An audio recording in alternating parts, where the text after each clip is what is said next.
Hello दोस्तों, नमस्कार। Are के हिंदी स्टोरी में आपका स्वागत है। आइए सुनते हैं रविन्द्रनाथ टैगोर जी की लिखी कहानी काबुली वाला। मेरी 5 वर्ष की छोटी लड़की मिनी से पल भर भी बात किए बिना नहीं रहा जाता। दुनिया में आने के बाद भाषा सीखने में उसने सिर्फ 1 ही वर्ष लगाया होगा। उसके बाद से जितनी देर तक सो नहीं पाती है, उस समय का एक पल भी वह चुप्पी में नहीं खोती। उसकी माता बहुधा डांट फटकार कर उसकी चलती हुई जुबान बंद कर देती हैं, किंतु मुझसे ऐसा नहीं होता। मिनी का मौन मुझसे अस्वाभाविक सा प्रतीत होता है कि मुझसे वह अधिक देर तक सहा नहीं जाता, और यही कारण है कि मेरे साथ उसके भावों का आदान प्रदान कुछ अधिक उत्साह के साथ होता रहता है। सवेरे मैंने अपने उपन्यास के 17वें अध्याय में हाथ लगाया ही था कि इतने में मिनी ने आकर कहना आरंभ कर दिया, बाबा, रामदयाल दरबान कल काक को कौवा कहता था। वह कुछ भी नहीं जानता है न बाबा। विश्व की भाषाओं की विभिन्नता के विषय में मेरे कुछ बताने से पहले ही उसने दूसरा प्रसंग छेड़ दिया। बाबा, भोला कहता था आकाश मुंह से पानी फेंकता है, इसी से वर्षा होती है। अच्छा बाबा, भोला झूठ मूठ कहता है ना, खाली बकबक किया करता है, दिन रात बकता रहता है। इस विषय में मेरी राय भी तनिक राह देखकर चट से धीमे स्वर में एक जटिल प्रश्न कर बैठी। बाबूजी, माँ तुम्हारी कौन लगती है? उसके इस प्रश्न का उत्तर देना किसी भंवर में फंसने के बराबर था, इसलिए मैंने उसका ध्यान हटाने के लिए कहा, मिनी तू जा, भोला के साथ खेल, मुझे अभी कुछ काम है। अच्छा। तब उसने मेरी मेज के पार्श्व में पैरों के पास बैठकर अपने दोनों घुटने और हाथ को हिला हिलाकर बड़ी शीघ्रता से मुंह चलाकर अटकन बटकन दही चटाके कहना आरंभ कर दिया।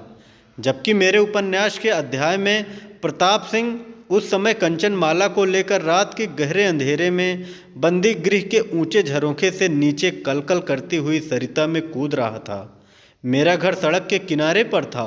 सहसा मिनी अपने अटकन बटकन को छोड़कर कमरे में खिड़की के पास दौड़ गई और ज़ोर ज़ोर से चिल्लाने लगी, काबुली वाला, ओ काबुली वाला। मैले कुचैले ढीले कपड़े पहने, सिर पर साफा बांधे, कंधे पर सूखे फलों की मैली झोड़ी लटकाए, हाथ में एक अंगूर की कुछ पिटारियाँ लिए, एक लंबा तगड़ा सा काबुली धीमी सी चाल से सड़क पर जा रहा था। उसे देखकर मेरी छोटी बेटी के हृदय में कैसे भाव उदय हुए, यह बताना असंभव है। उसने जोर से पुकारना शुरू किया। मैंने सोचा अभी झोली कंधे पर डाले और मेरा 17वां अध्याय आज अधूरा रह जाएगा, किंतु मिनी के चिल्लाने पर ज्यों ही काबुली ने हंसते हुए उसकी ओर मुंह फेरा और घर की ओर बढ़ने लगा, त्यों ही मिनी भय खाकर भीतर भाग गई। फिर उसका पता ही नहीं लगा कि कहाँ छिप गई।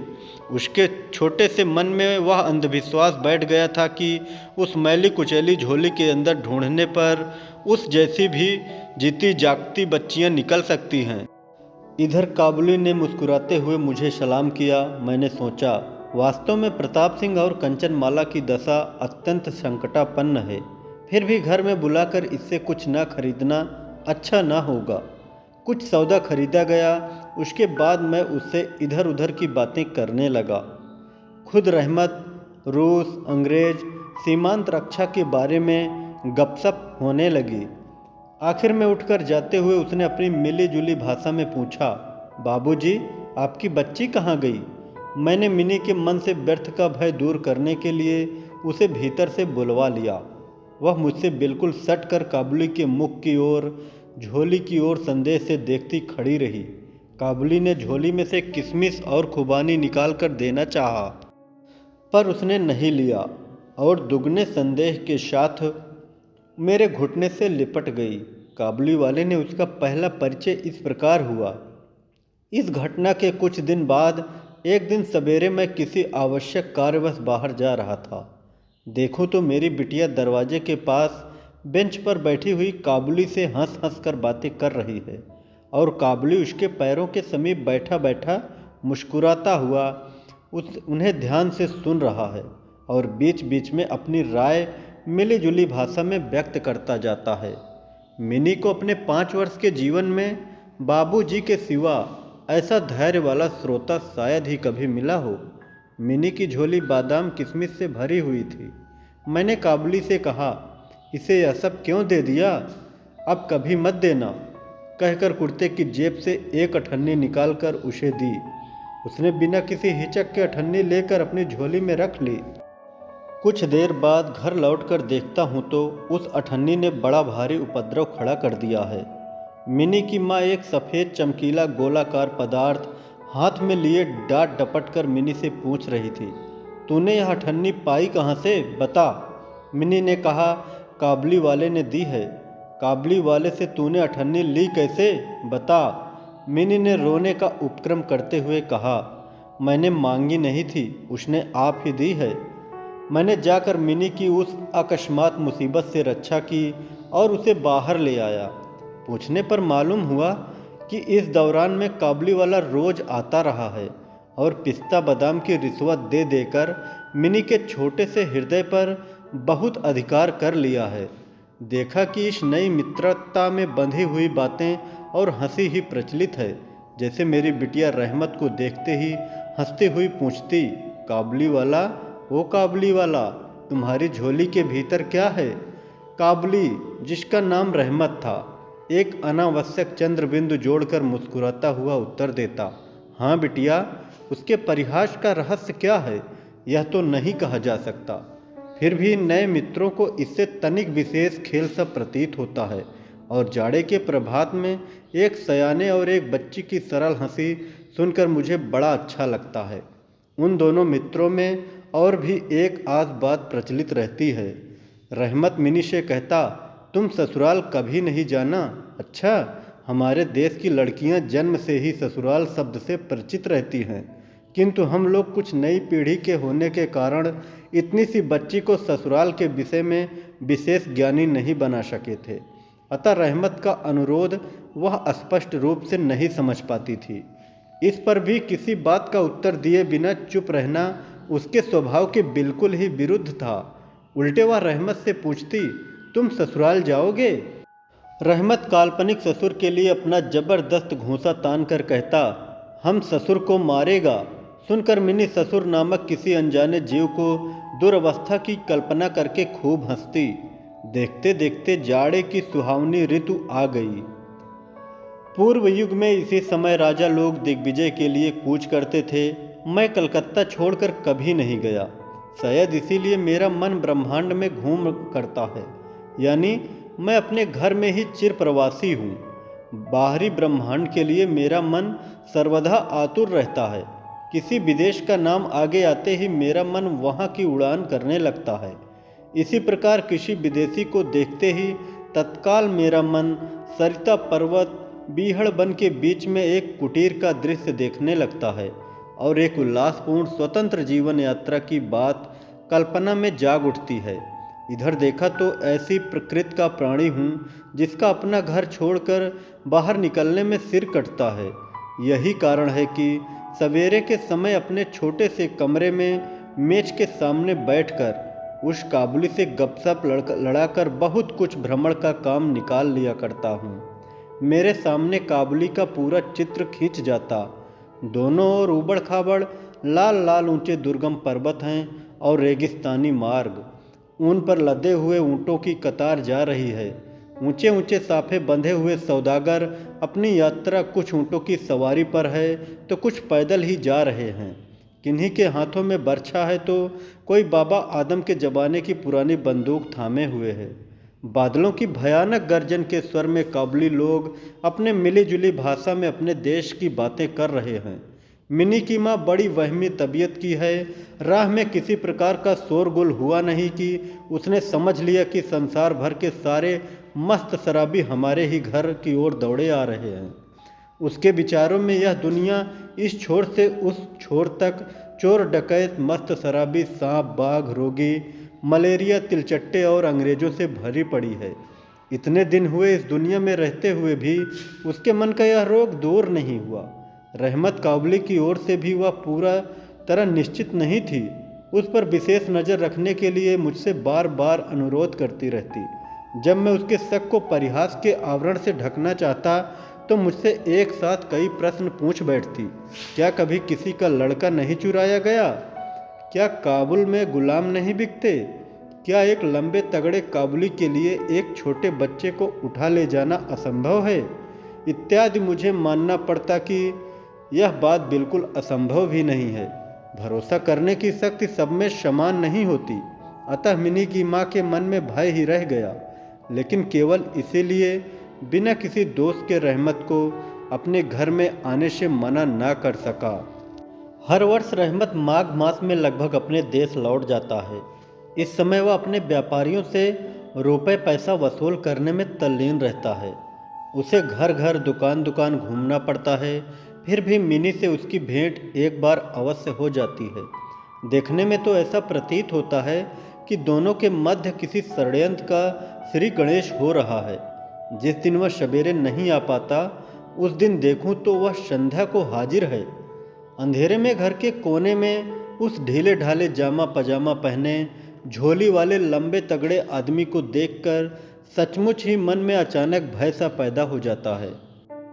लेकिन जब देखता हूँ कि मिनी ओ काबुली वाला पुकारती हुई हंसती हंसती दौड़ी आती है और दो भिन्न भिन्न आयु के असम मित्रों में वही पुराना हास परिहास चलने लगता है, तब मेरा सारा हृदय खुशी से नाच उठता है। एक दिन सवेरे मैं अपने छोटे कमरे में बैठा हुआ नई पुस्तक के प्रूफ देख कर रहा था।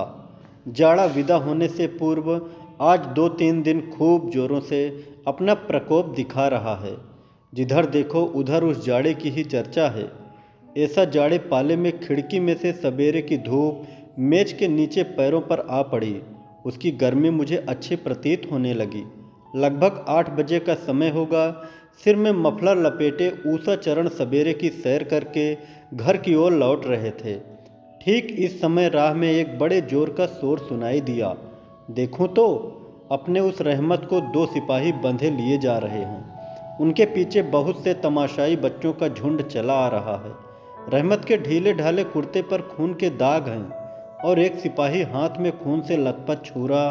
मैंने द्वार से बाहर निकलकर सिपाही को रोक लिया। पूछा, क्या बात है? कुछ सिपाही से और कुछ रहमत से सुना कि हमारे एक पड़ोसी ने रहमत से रामपुरी चादर खरीदी थी। उसके कुछ रुपए उसकी ओर बाकी थे, जिन्हें देने से उसने साफ इनकार कर दिया। बस इसी पर दोनों में बात बढ़ गई और रहमत ने छुरा निकालकर घोंप दिया। रहमत उसे झूठे बेईमान आदमी के लिए भिन्न भिन्न प्रकार के अपशब्द सुन रहा था। इतने में काबुली वाला, ओ काबुली वाला पुकारती हुई मिनी घर से निकल आई। रहमत का चेहरा क्षण भर में कौतुक हास्य से चमक उठा। उसके कंधे पर आज झोली नहीं थी, अतः झोली के बारे में दोनों मित्रों की अभ्यस्त आलोचना न चल सकी। मिनी ने आते ही पूछा, तुम ससुराल जाओगे? रहमत ने प्रफुल्लित मन से कहा, हाँ वहीं तो जा रहा हूँ।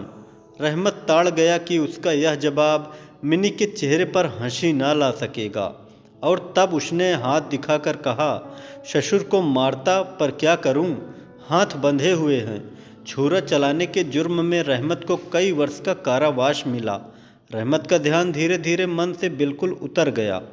हम लोग अपने घर में बैठकर सदा के अभ्यस्त होने के कारण नित्य के काम धंधों में उलझे हुए दिन बिता रहे थे। तभी एक स्वाधीन पर्वतों पर घूमने वाला आदमी कारागार की प्राचीरों के अंदर कैसे वर्ष पर वर्ष काट रहा होगा, यह बात हमारे मन में कभी उठी ही नहीं। और चंचल मिनी का आचरण तो और भी लज्जाप्रद था। यह बात उसके पिता को भी माननी पड़ेगी। उसने सहज ही अपने पुराने मित्र को भूलकर पहले तो नबी सईश के साथ मित्रता जोड़ी, फिर क्रमशः जैसे जैसे उसकी वयोवृद्ध होने लगी, वैसे वैसे सखा के बदले एक के बाद एक उसकी सखियां जुटने लगी। और तो क्या, अब वह अपने बाबा के लिखने के कमरे में भी दिखाई नहीं देती। मेरा तो एक तरह से उसके साथ नाता ही टूट गया। कितने ही वर्ष बीत गए। वर्षों बाद आज फिर शरद ऋतु आई। मिनी की सगाई की बात पक्की हो गई। पूजा की छुट्टियों में उसका विवाह हो जाएगा। कैलाशवासिनी के साथ साथ अब की बार हमारे घर की आनंदमयी मिनी भी माँ बाप के घर में अंधेरा करके ससुराल चली जाएगी। सवेरे सूर्योदय बड़ी सज धज के साथ निकले। वर्षों के बाद शरद ऋतु की यह नई धवल धूप सोने में सुहागे का काम दे रही है। कलकत्ता की शकरी गलियों से परस्पर सटे हुए पुराने टूटे फूटे घरों के ऊपर धूप की आभा ने एक प्रकार का अनोखा सौंदर्य बिखेर दिया है। हमारे घर पर सूर्य देव के आगमन से पूर्व ही शहनाई बज रही है। मुझे ऐसा प्रतीत हो रहा है कि जैसे यह मेरे हृदय की धड़कनों से रो रोकर बज रही है। उसकी करुण भैरवी रागनी मानो मेरी विच्छेद पीड़ा को जाड़े की धूप के साथ सारे ब्रह्मांड में फैला रही है। मेरी मिनी का आज विवाह है। सवेरे से घर बवंडर बना हुआ है। हर समय आने जाने वालों का तांता बंधा हुआ है। आंगन में बांसों का मंडप बनाया जा रहा है। हर एक कमरे और बरामदे में झाड़ फानूस लटकाए जा रहे हैं और उनकी टक टक की आवाज़ मेरे कमरे में आ रही है। चलो रे जल्दी करो, इधर आओ की तो कोई गिनती ही नहीं है। मैं अपने लिखने पढ़ने के कमरे में बैठा हुआ हिसाब लिख रहा था। इतने में रहमत आया और अभिवादन करके खड़ा हो गया। पहले तो उसे पहचान ना सका। उसके पास ना तो झोली थी और न पहले जैसे लंबे लंबे बाल और न चेहरे पर पहले जैसी दिव्य ज्योति ही थी। अंत में उसकी मुस्कान देखकर पहचान सका कि वह रहमत है। मैंने पूछा, क्यों रहमत, कब आए? उसने कहा, कल शाम को जेल से छूटा हूँ। सुनते ही उसके शब्द मेरे कान में खट से बज उठे। किसी खूनी को मैंने कभी आंखों से नहीं देखा था। उसे देखकर मेरा सारा मन एकाएक सिकुड़ सा गया। मेरी यह इच्छा होने लगी कि आज के इस शुभ दिन में वह इंसान यहाँ से टल जाए तो अच्छा है। मैंने उससे कहा, आज हमारे घर में कुछ आवश्यक काम है, सो आज मैं उसमें लगा हुआ हूँ। आज तुम जाओ, फिर आना। मेरी बात सुनकर वह उसी क्षण जाने को तैयार हो गया, पर दरवाजे के पास आकर कुछ इधर उधर देखकर बोला, क्या बच्ची को तनिक नहीं देख सकता? शायद उसे यही विश्वास था कि मिनी अब तक वैसे ही बच्ची बनी है। उसने सोचा कि मिनी अब भी पहले की तरह काबली वाला ओ काबली वाला पुकारती हुई दौड़ी चली आएगी। उन दोनों के पहले हास परिहास में किसी प्रकार की रुकावट ना होगी। यहाँ तक कि पहले की मित्रता की याद करके वह एक पेटी अंगूर और एक कागज के दोने में थोड़ी सी किशमिश और बादाम शायद अपने देश के किसी आदमी से मांग तांग कर लेता आया था। उसकी पहले की मैली कुचैली झोली आज उसके पास ना थी।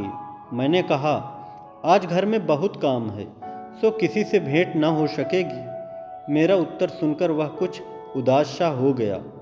उसकी मुद्रा में उसने एक बार मेरे मुख की ओर दृष्टि से देखा और फिर अभिवादन करके दरवाजे से बाहर निकल गया।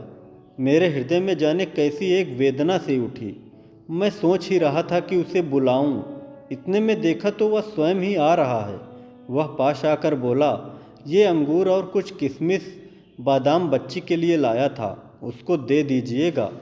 मैंने उसके हाथ से सामान लेकर पैसे देने चाहे, लेकिन उसने मेरे हाथ को थामते हुए कहा, आपकी बहुत मेहरबानी है बाबू साहब, हमेशा याद रहेगी, पैसा रहने दीजिए।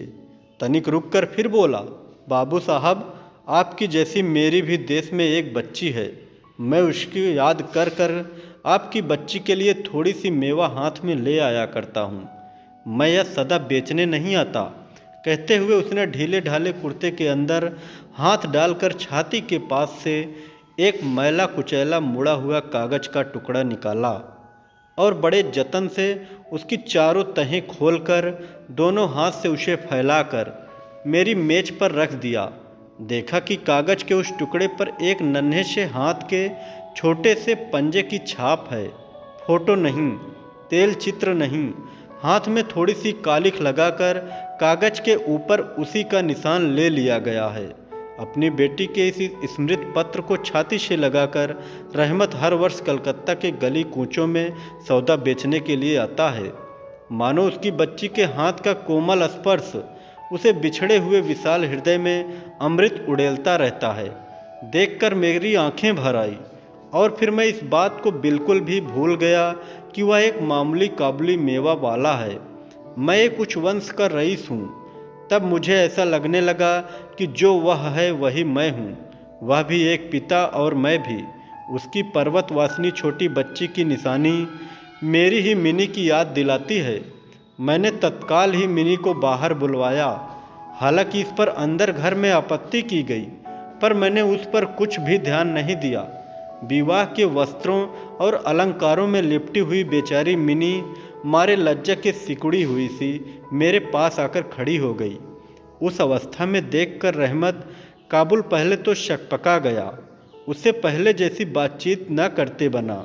बाद में हंसते हुए बोला, लल्ली सास के घर जा रही है क्या? मिनी अब सास का अर्थ समझने लगी थी, अतः उससे पहले की तरह उत्तर देते न बना। रहमत की बात सुनकर मारे लज्जा के उसके कपोल लाल हो उठे। उसने मुंह को फेर लिया। मुझे उस दिन की याद आई जब रहमत के साथ मिनी का प्रथम परिचय हुआ था। मन के एक पीड़ा की लहर दौड़ गई। मिनी के चले जाने के बाद एक गहरी सांस लेकर रहमत फर्श पर बैठ गया। शायद उसकी समझ में यह बात एकाएक साफ हो गई कि उसकी बेटी भी इतने दिनों में बड़ी हो गई होगी और उसके साथ भी उसे अब फिर से नई जान पहचान करनी पड़ेगी। संभवतः वह उसे पहले जैसी नहीं पाएगा। इन 8 वर्षों में उसका क्या हुआ होगा, कौन जाने। सवेरे के समय शरद की स्निग्ध सूर्य की किरणों की सहनाई बजने लगी और रहमत कलकत्ता की एक गली के भीतर बैठा हुआ अफगानिस्तान के मेरू पर्वत का दृश्य देखने लगा। मैंने एक नोट निकालकर उसके हाथ में दिया और कहा, रहमत तुम देश चले जाओ अपनी बेटी के पास। तुम दोनों के मिलन सुख से मेरी मिनी सुख पाएगी। रहमत को रुपए देने के बाद विवाह के हिसाब में से मुझे उत्सव समारोह के 2-1 अंग छांट कर काट देने पड़े। जैसे मन में ही थी वैसी रोशनी नहीं कर सका। अंग्रेजी बाजा भी नहीं आया। घर में औरतें बड़ी बिगड़ने लगी। सब कुछ हुआ, फिर भी मेरा विचार है कि आज एक अपूर्व ज्योत्सना से हमारा शुभ समारोह उज्जवल हो उठा। कहानी कैसी लगी कमेंट में ज़रूर बताएं।